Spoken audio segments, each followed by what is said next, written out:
Hello guys, welcome back to Chalk and Cheese. நான் உங்கள் பிரிசல் விக்ரம். இன்னைக்கு நம்ம டாபிக் என்ன பிரிசல்? இன்னைக்கு நம்ம டாபிக் என்னன்னா ஃபுட்பால் ஏன் மாறிட்டு. எஸ் இப்படி ஆயிட்டா என்ன? ஜோக் இல்லையா இப்படி அவ்வளவு.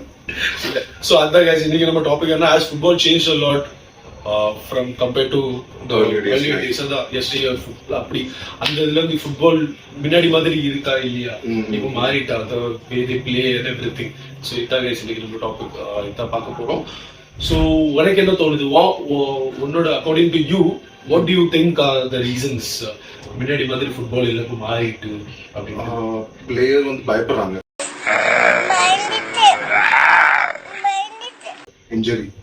Injury problem and formation change ஆகுதுலாம், அது ஒரு ரீசனா இருக்கலாம். நிறைய மேட்சஸ், அது ஒரு ரீசன். ரைட். இதெல்லாம் தான் ஒரு நான் வந்து ஒரு கொஞ்சம் டீப் டைவ் பண்ணி பார்த்தோம் அப்படின்னா, பெப் கார்டியோலா வந்து ஃபுட்பாலை ரெண்டா பிரிக்கலாம் அப்படின்ற ஒரு சோ வந்து பெப் இப்படி பார்க்கலாம், before Pep and after Pep. அது சூப்பர். இது பார்க்கலாம், football before Pep and football after Pep. இது வச்சிடலாமோ நம்ம டைட்டில் தம்ப்நெயிலாவே. சோ அதான் கைஸ், ஃபுட்பால் வந்து பெப் கார்டியோலா வரதுக்கு முன்னாடி ஒரு மாதிரி வேற மாதிரி இருந்துச்சு, ஒரு ஃப்ரீ ஃப்ளோயிங்கான ஃபுட்பால் இருந்த மாதிரி எனக்கு தோணுது. பிளேயர்ஸோட இண்டிவிஜுவல் ஸ்கில்ஸ் வந்து அதிகமா அவங்க காமிப்பாங்க, டிஸ்பிளே பண்றதுக்கு ஒரு வாய்ப்பு இருக்கும். அந்த ஒரு ட்ரிபிள் பண்றது, ஸ்கில்ஸ் காட்டுறது, ஒரு பிளேயருக்கு ஒரு ஃப்ரீ ரோல் கொடுத்துருவாங்க. தோ எல்லாம் இருக்கு, டெசிக்னேட்டட் ஒரு இதுதான் இருக்கும். இதுல வந்து ஒரு ரன் போனி கொண்டு போ, ஃபுட்பால கொண்டு போ, ஓடு, ஒரு ஃப்ரீடம் அதிகமா இருந்துச்சு. இப்போ அந்த பேட்டர்ன் சேஞ்ச் ஆயிட்டு. ஏன் அப்படின்னா பெப் கார்டியோலா வந்து உடனே நிறைய வின் பண்ண ஆரம்பிச்சிட்டான், சக்சஸ்ஃபுல்லா ஆயிட்டான். அப்புறம் ஒரு நல்ல ஒரு பெரிய மேனேஜர் பேர் எடுத்த உடனே பார்சிலோனால people started following his style. எல்லா managers started following his style.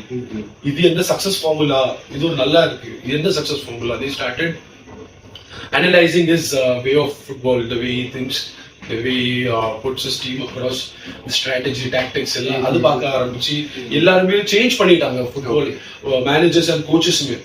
அவரை பார்த்து அதை தான் நம்மளும் ஃபாலோ பண்ணணும், அப்பதான் நம்மளும் வின் பண்ண முடியும் அப்படின்ட்டு ஃபுட்பால் கொஞ்சம் மாறிட்டு. அது வந்து பிளேயரும் அடாப்ட் ஆகணும். எக்ஸாக்ட்லி, பிளேயர் அடாப்ட் ஆகணும். சோ அது வந்து ஃபுட்பால் வந்து ரொம்ப ப்ரோக்ராம்டான ஒரு இதா மாறிட்டோம்னு எனக்கு தோணுது. முன்னாடி அப்படி இருக்காது, ஒரு பர்டிகுலர் டாக்டிக்ஸ் இருக்கும், இப்படி இதுதான் உங்க சிஸ்டம். எல்லா டீமுக்கும் ஒரு சிஸ்டம் இருக்கும், ஒரு பிலாசபி இருக்கும், இப்படிதான் விளையாட போறோம், இப்படிதான் இருக்கும் அப்படின்ட்டு ஒண்ணு இருக்கும். அது வந்து சேஞ்ச் ஆகல. ஆனா ஒரு ரொம்பவே டெக்னிக்கலா எல்லாமே ரொம்ப நிறைய இது வந்துட்டு போல பெப்க்கு அப்புறம்.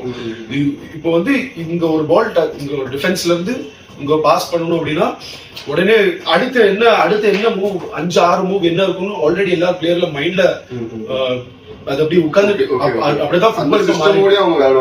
ஆமா, எக்ஸாக்ட். அதான் இப்படி இங்க வருது, பாஸ் பண்ணணும், ஆனா அடுத்து இங்க போகணும் இப்படி ஃபுட்பால் வந்து இப்படி மாறி போயிருக்கு. எனக்கு மேஜரா இன்னொரு ரீசன் வந்து எனக்கு ரொம்பவே இதான் எனக்கு தோணுது, பெப்புக்கு அப்புறம் வந்து ஃபுட்பால் வந்து ரொம்பவே மாறிட்டு. நானுமே எந்த பிளேயரும் ஸ்கில் காமிச்சு விளையாடுற மாதிரி நான் பார்த்ததே இல்லை. முன்னாடி நம்ம சொன்ன மாதிரி இன்னொரு வீடியோல ஒரு இண்டிவிஜுவல் ஒரு பிரசிலியன் பிளேயர்னு ஒன்று சொல்லுவாங்க. பிரசிலியன் பிளேயர்ஸ், எல்லா பிரசில் பிளேயர்ஸ்க்கும் ஒரு பிளேயர் இருக்கும், அந்த ஸ்கில்ஸ் பண்றது, நேமார், அந்த கோச்சான்னு சொன்னாங்க, அந்த அப்படி ரொனால்டோ, லூயிஸ் நானி, இவங்கெல்லாம் ட்ரிபிள் பண்ணுவாங்க நல்லா. ஆரன் லெனன், தியோ வால்காட், இவங்கெல்லாம், சமீர் நாசிரி, இவங்கெல்லாம் அந்த பிளேயர்ஸ் எல்லாம் இப்ப இல்லையோ, அந்த டைப் ஆஃப் பிளேயர்ஸ் இப்ப கிடையாதோ அப்படின்ட்டு இருக்கு. எல்லாமே ரொம்ப. ஆனா உங்க பிளேயர் ஒருத்தர் இருந்தாரு, ஆண்டனி, ட்ரிபிள் பண்ண சொன்னா பந்து சுத்திட்டு இருப்பாரு. அவன் என்ன பண்றாரு அவனுக்கும் தெரிய மாட்டேங்குது. அவனை வெளியே விடுவான். அவன் வரும்போது ஒரு இதெல்லாம் காமிச்சு இப்படி எல்லாம் போஸ்ட்ல கிரிஞ்சு பண்ணிட்டு சுத்திட்டு இருந்தனாலதான் இப்ப வெளியே கிடக்கும். அதுவும் ஒண்ணு இருக்கு, முன்னாடி இருந்ததை விட ஃபுட்பால் இன்னொரு ரீசன் என்னன்னா மீடியா எக்ஸ்போஷர். மீடியா எக்ஸ்போஷர் அதிகமாயிட்டா. ஆமா, அப்ப அந்த காலத்துல மீடியா இல்லாதனால, மீடியா எக்ஸ்போஷர் கம்மியா இருந்தனால பிளேயர்ஸ் அவங்க உண்டு அவங்க வேலை உண்டு இருந்தாங்க. ஃபிட்னஸ் பார்த்துட்டு கவனிச்சுட்டு கொஞ்சம் ரஃப் அண்ட் டஃபா ஓல்ட் ஸ்கூலா இருந்தாங்க. இப்போ வந்து அப்படி இல்ல, போஸ்ட் போடுறது, ஃபேஷன் ஸ்டைல், அதுதான் அவங்களோட ரொட்டீனே சேஞ்ச் ஆகுது. அதனாலே பிளேயர்ஸ்க்கு கண்டிப்பா கண்டிப்பா கண்டிப்பா மணி, பிக் மணி, பிசினஸ் ரொம்ப கமர்ஷியலைஸ் ஆயிட்டு, ஃபுட்பால் ரொம்ப கமர்ஷியல் ஆனதுனால அந்த ஃபுட்பாலோட அந்த கோர் வேல்யூ, எசன்ஸ் போயிட்டு அது போனனால இது ஒரு மேஜர் ரீசன். மீடியா வந்து ரொம்பவே பிக் ரோல் ப்ளே பண்ணிட்டு இதுல அந்த சேஞ்ச் ஆனதுல. இன்ஜுரிஸ், நீ சொன்ன மாதிரி இன்ஜுரிஸ் ஏன் நடக்குது உனக்கு என்ன தோணுது? அதான் ரொம்ப இது மேட்சஸ்னாலதான்.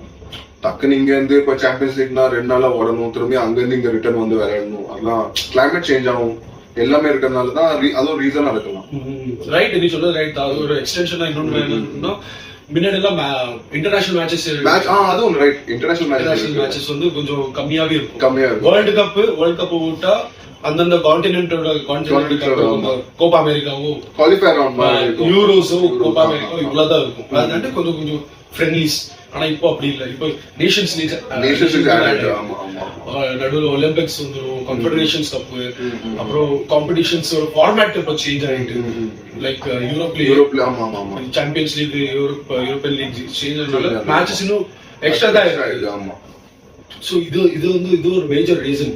அதனால பிளேயர்ஸ் எல்லாம் கோப்பா பண்ண முடிய மாட்டேங்குது. அவங்களும் மனுஷங்க தான், அவங்க ட்ரைனிங்கும் பண்ணணும், மேட்ச் விளையாடுறதுனால ட்ரைனிங் பண்ணணும், ட்ரைனிங்கே டஃபா தான் இருக்கும், அது பண்ணணும், ரெஸ்டே இல்லாம அதுக்கப்புறம் மேட்சஸ் விளையாடணும், அவங்க லீக் மேட்ச் விளையாடணும், 2 நாளுக்கு அப்புறம் சாம்பியன்ஸ் லீக் விளையாடணும், FA கப் விளையாடணும், அப்புறம் இது கேரபோ லீக் கப். இந்த ஒரு ரீசனுக்காக தான் ஸ்டார்டிங்ல நம்ம பார்க்கும்போது தான் 3 சப்ஸ்டிட்யூட்லாம் உள்ள வராங்க. இப்போ 5 சப்ஸ்டிட்யூட், இது ஒரு ரீசன் இருக்கலாம். இதுக்குதான் இந்த ரீசனுக்காக தான் பிளேயர் ரொம்ப ரெஸ்ட் கிடைக்காம 5 சப்ஸ்டிட்யூட்டா மாத்திட்டாங்க. ஃபெட்டிக் ரீசன்னால தான் இந்த சப்ஸ்டிட்யூட், இந்த ரூலே சேஞ்ச் ஆயிருக்கு. வேற இன்னொன்னு இது வச்சு இன்னொன்னு ஞாபகம் வருது.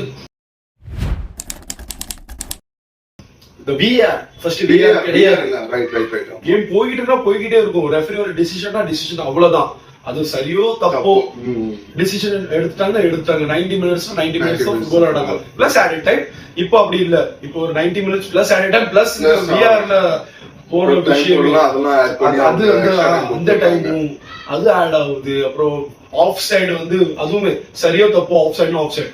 இப்போ அது ஒரு ரிசல்ட்டை சேஞ்ச் பண்ற அளவுக்கு விஆர் வந்துட்டு, ரெட் கார்டு, எல்லோ கார்டு எல்லாத்துக்குமே விஆர் வந்தனால விஆர் இன்டர்வென்ஷன் ரொம்பவே அதிகமா இருக்கு. அதுவும் முன்னாடி விட இப்போ ஃபுட்பால் அது ஒரு ரீசன் மாதிரி. இதுக்கெல்லாம் காரணம் பெப்பு தான். இதுக்கு காரணம் பெப்பு இல்ல, பெப்பு ஒரு மேஜர் ரீசன். ஓகே உள்ள பிட்ச்க்குள்ள ஃபுட்பால் ஸ்டைல், இந்த டாக்டிக்கல் எப்படி மாறிட்டாங்க, அதுக்கு பெப்பு. அப்படி அதுல சிஸ்டமும் அதுக்கு ஒரு இதா இருக்குல்ல, அதனாலயே ஒரு நம்ம வந்து என்ன பண்றோம்னா ரீசன்ஸ் லிஸ்ட் அவுட் பண்றோம். அதுல ஒரு மேஜர் ரீசன் வந்து கோச், அந்த வந்து இன்ஜுரிஸ், அப்புறம் இந்த மீடியா எக்ஸ்போஷர், இது ஒரு இன்னொரு ரீசன். அப்புறம் இது ப்ரொஃபசர் மென்ஷன் பண்ண மாதிரி இது எல்லாமே ஒரு ரீசன் தான். சோ இதெல்லாம் தான் எங்களுக்கு தோணுது football has change a lot from the past அப்படின்னு. வேற இது ஒரு ஹெல்தியான விஷயமா இல்லையா, again that's debatable. Actually சத்தியமா இல்லன்னு நான் சொல்றேன். ஏன்னா லாஸ்ட் 1 டெகேடா நம்ம ரொனால்டோ வேற மெஸ்ஸி டாமினேட் பண்றாங்க. இப்போ அப்படி யாருமே இல்ல. ஹாலண்ட் ஒரு 2 வருஷம் ஷைன், அதுக்கப்புறம் அதுவும் ஃபெயில் அவுட் ஆயிடும். ஆமா. So these are the reasons அப்படின்னு எங்களுக்கு தோணுது. ஒரு குயிக்கா ஒரு சின்னதா ஒரு வீடியோ ஒன்று பண்ணணும்ட்டு இதை வச்சு நாங்க யோசித்தோம். ஸோ அதான் ஃப்ளோல அப்படியே என்னெல்லாம் மைண்ட்ல வருதோ அதை நாங்க பதிவு பண்ணலாம் அப்படின்ட்டு நினைச்சோம். அது இது என்ன வடக்கன் மாதிரியே முடிவு. வடக்கன்ட்ட மண்டே கொடுத்தா அவங்க கரைச்சு வச்சுட்டான். என்ன பொண்ணு பார்க்க போறவங்க இருக்கு சொன்னாத பொண்ணு கிடைக்காம போயிடும். வீடியோல யாரும் பாத்துட்டு இப்படி திரும்பி இருந்த இப்ப இப்படி திரும்பி பாக்குறேன். இது வந்து எனக்கு எங்க அம்மா வந்து வீடியோ பார்க்கும் போதெல்லாம் சொல்லுவாங்க, என்ன வாம்பூச்சி மட்டும் தெரிய மாட்டேங்குது, சைட்லயே பாத்துக்கிட்டு இருக்க அப்படின்னு சொன்னனால சரி. பெத்த மனசு சுத்தத்திலும் சுத்தமடா, இதுவே நம்மளும் நேரா பாப்போமே, நம்மளுக்கும் ரொம்ப மூஞ்சி தெரியட்டுமே அப்படின்ட்டு. சோ எனி ஃபீமேல் வியூவர்ஸ் இருந்தாங்கன்னா எலிஜிபிள் பேச்சுலர் யாரும் பார்க்க மாட்டேங்க, பார்த்தா நல்லது. இருந்தா இருக்கா, ஒரு பையன் இருக்கா, பாப்போம். இந்த கிரிஞ்சு தானே பண்ண, இதனால உனக்கு பொண்ணு கிடைக்க மாட்டேங்குது. Okay guys, that's it. Okay guys, like our video. ஒரு ஃபன்னான ஒரு வீடியோவா இருக்கும்னு நாங்க நம்புறோம். Hope you guys like it. Subscribe பண்ணுங்க guys, keep supporting us. Bye.